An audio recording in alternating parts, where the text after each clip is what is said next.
Պաշտպանական խմբի անդամ է, այս պահի դրությամբ ինչ ունեք ասելու, թեև երեք Արսեն Բաբայանը մի քանի դրվագ ներկայացրեց ցույց տալու համար, թե ինչքան ապօրինի է։ Պարոն Բաբայանը շատ հետաքրքիր ձևով ներկայացրեց, ինչով արդեն ամեն ինչ պարզ է կարելի ասել։ Գիտեք, փորձեմ քիչ այլ ֆորմատով ներկայացնեմ։ Աղջիկս 12 տարեկան է, դպրոցի հաճախում, եւ երբ որ պատմության դասերը անցնում է, գալիս է եւ քննարկում ենք։ Ես վստահ եմ, որ որոշ ժամանակ անց, երբ որ այս օրերին անդրադառնանք, մեր երեխաները գալու են ու ասեն. «Հայրիկ, ինչ էիր անում դու այդ օրերին, երբ որ դասընթացը դա առարկան լինելու է պատմության վերնագիրը, այդ դասը լինելու է մոնղոլ-թաթարական արշավանքներից մինչև ԿՊ արշավանքները հայ առաքելական եկեղեցու դեմ։ Եվ գալու է հարցնելու ինչ էիր անում դու այդ օրերին։ Իմ համար աբսուրդ է եւ զարմանալի է, թե ինչ են պատասխանելու ներկայիս իրավապահ այն աշխատակիցները, լինի քննիչ թե դատախազ, որոնք այս շինծու գործերը կարում են։ Մեղադրանքի վերաբերյալ Արշակ Սրբազանը ինչ է հայտնել, գիտեմ ձեր դիրքորոշումը պաշտպանական թիմի թե ինչ եք մտածում իրավական առումով, բայց ինքը ինչ է հայտնել, արել է նման բան, թե չէ, որքան պարզ է, որ չի արել ու որքանով ինձ Արսեն Բաբայանը փոխանցեց, Արշակ Սրբազանը միայն ծիծաղել է այս ամենի հետ կապված, որովհետև այս ամենը արդեն ծիծաղելու է եւ զավեշտ տալի է եւ ամոթալի է, գիտեք, նույն տրամաբանությամբ, եթե որևէ բուհի տարածքում որևէ ուսանողի մոտ թմրադեղ հայտնաբերվի, նույն տրամաբանությամբ կարող են ասել դեկանը կամ ռեկտորն է դա կազմակերպել, այսինքն մենք արդեն գործ չունենք իրավաբանության հետ։ Ով է անձը, ում ուսապարկում ըստ գործի եւ ցուցմունքով է դրվել։ Ես որքանով տեղյակ եմ գործի մանրամասներից որևէ կոնկրետ ցուցմունք չկա Արշակ Սրբազանի վերաբերյալ, մնացածը հաջորդիվ դուք էլ այս աբսուրդին ականատես կլինեք, ներկայիս վարչախումբը պարզապես առաջնորդվում է այն սկզբունքով, որ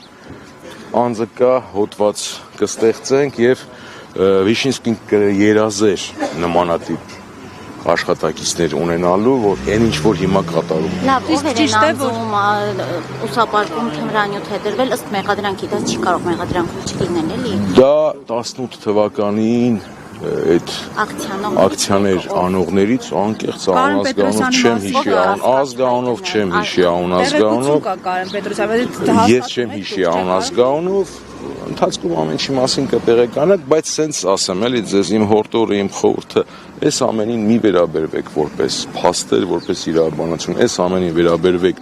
այն արշավի շարունակություն, որը արդեն մենք ունենք այս պայդերությամբ 3 սրբազաններ կառնավայրում եւ փորձում են 4 սրբազանին տանել կառնավայր։ Մասիս Մելքոնյանից որևէ ակնկալիք։ Անկեղծ ասած չունեմ ակնկալիք, մենք արդեն բազմիցս ականատես ենք եղել, թե իշխանության սրտի դատավորի պարագայում ինչ որոշումների ենք ականատես լինում եւ հետաքրքրականը այն էր, որ Արսեն Բաբայանը նախորոք արդեն կանխատեսել էր եւ այս ամենը արդեն կանխատեսելի է, հասկանում եք, որ դատավորի մոտ կլինի, ոնց կլինի, չկա այդպիսի հավանականության տեսություն, որով կբաշխվեր 3-րդ սրբազանի գործը նույն դատավորին, բայց մենք ականատեսենք այդ ամենը։ Շատիր եղել է 3 Ավանի նստավայրի հերթապահ եղել է, թե հետագա արդեն պետք չի հետևել, նայել, տեսնել նախորդ անգամներում բազմիցս եղել է, որ Ավանի նստավայրը չի եղել հերթապահ, բայց անմիջապես ավելացվել է ցուցակում, րոպեների ընթացքում գործը մակագրվել է։ Մենք գործ ունենք այս ամենի հետ, ինչին որ ականատես ենք, որը այլևս ոչ իրավաբանության, ոչ ողջամտության հետ կապ չունի։ Միանշանակ։ Պարոն Հարությունյան, ես կուզեի անդրադառնալ նաև քննչական կոմիտեում ձերբակալելու այս դրվագին, մի գործով կանչել, մեկ ուրիշ գործով տանել, սրա նախադեպերը կան մեր։ Մենք այլևս ոչ թե պետք է նախադեպերին նայենք, այլ մենք պետք է առաջնորդվենք այն կանխավարկածով, որ ամեն ինչ հնարավոր է ներկայիս վարչախմբի օրերին, ամեն ինչ հնարավոր է այս իրավապահ համակարգից սպասել եւ գիտեք ոնց ես կարծում եմ այդ ամենը պատահական զուգադիպությամբ չի տեղի ունեցել։ Հիմա նստած կսկսել։ Սկսում է արդեն, շնորհակալ եմ, ստես։